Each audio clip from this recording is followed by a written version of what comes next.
Hey, welcome to Lunch with Lee. Today we're talking about something that's come up recently were questions from customers. What is included in a chimney sweep? And that's a great question because every company is going to be a little different. What's included, how they sweep a chimney, it's all going to be different from company to company. So I'm going to give you what industry standards are and what we do because we kind of step it up a little bit. But by industry standards, if this is not a sweep that's done because of a sudden occurrence or a real estate transaction or a fuel change, industry standard is a level 1 inspection is included with a sweep. A level 1 inspection is flashlight, look around, and that's about it. No roof, no attic, no cameras inside, none of that. So that is not our standard. Our standard is a level 2 inspection. It is what's required in our industry. If it's a real estate transaction, if it's had a sudden occurrence, struck by lightning, chimney fire, if you're changing fuel, if you're switching from wood to gas, if you're installing those gas logs, you should have a level 2 inspection before you install gas logs. That's included. Now, in the actual sweep, also level 2 inspection, roof, attic, the actual chin scan through or a chimney camera. I use brand names because that's what we use. But when you go through, you should have picture report.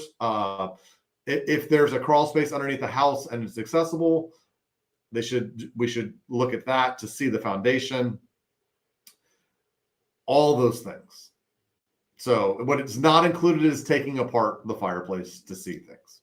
So that's another level not included in a sweep. But sweeping, you're going to get all kinds of stuff. And in Houston, not as much Beaumont because that's our other market, but in Houston, what we're starting to see is people are calling things sweeps and they're sweeping out the area you put your wood in. It's just the firebox area.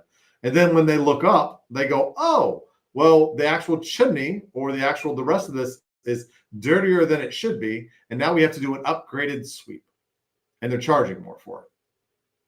So that's when you see the $20 sweeps, the less than $100, even less than $200 at this point. You're generally getting something that's going to be incomplete. I'm not saying that 100% because I don't know everybody, but often it takes too much time. There's too much equipment involved to do it for that price. So for us, what we include, if this is a masonry fireplace, we rotary clean. Some people, that's an upgraded sweep and they charge you extra, but that is our standard sweep is rotary cleaning. We're going to clean it from top to bottom. We have vacuums that are specifically designed for the chimney industry that has like 5-stage filtration, with HEPA being the last one. So we don't make your house dirty, because if it's a standard shop vac, you're just going to spit the soot out all over your house. We've heard all kinds of stories about other companies that are doing that as well. So, but rotary cleaning, it's a brush that spins. A way we do it with manufactured fireplaces, not masonry, but manufactured fire in general, we call it a Viper. It's a brush on a coil, and we actually kind of brush. That is going to be gentle enough where we're 100% sure we're not going to damage the inside of the chimney at all.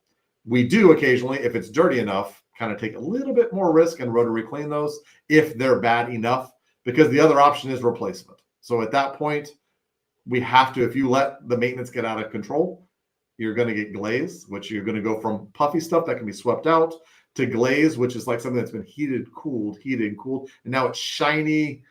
It's creosote is the technical term, but soot, creosote is inside, and now it's been baked on to the inside. Sometimes rotary cleaning can get that out. Sometimes it can't.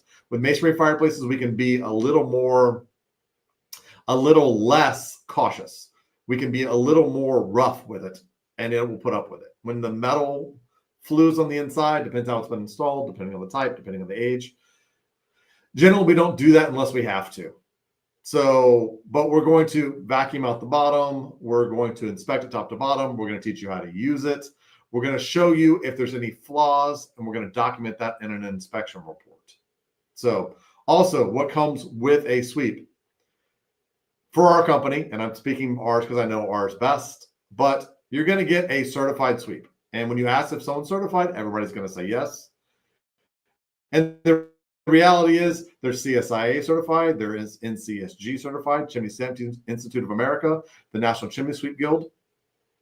There is NFI certifications, but when it comes to actual chimneys, NFI, well, it does cover wood, but mostly gas and pellet. But you're going to get a certified person. You're going to get us with proper insurance, which is commercial auto, general liability up to $2 million. Workers' comp, which is important, which most companies don't have, just in case someone gets hurt at your house. And just with a sweep, they can, if they're up on the roof, if they're in the attic or anything, or they can just trip and fall. It covers that.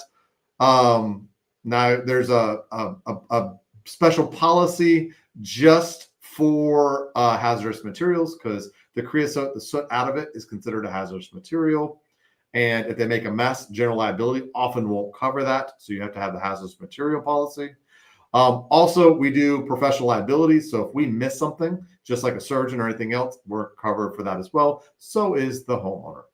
So certifications, proper insurance. You're also going to get a uniformed employee. They're going to have their certification badge on. You're going to have a van that has a logo. Just be real careful right now, because if you call one company, you'll get a different company. So there's a lot of companies that are online, look like companies, but they just sub out everything they do. All of our employees, I just said it, are actual employees. They're not 1099s. That's another thing that happens, is all the employees are 1099s. They're not even employees. So there is no workers' comp. There's no anything else, because all of them are subs. So be really careful. Know what you're getting for your money. If you have any questions, you can comment right now. I'm online, or you can put comments. I'll pick it up later. You can do virtual appointments online through our website. You can call in and ask questions to our marvelous Talk to Emily or Millie in the office, and we will answer any and every question you have to sort of give you, even if what's best for you is not us, we will give you that advice. I do that not all the time, but when it's appropriate, hey, if you care about price more than quality, then that's not really us. So that's it for today. Please like it, share it. I want to help as many people as possible, and we will see you next time.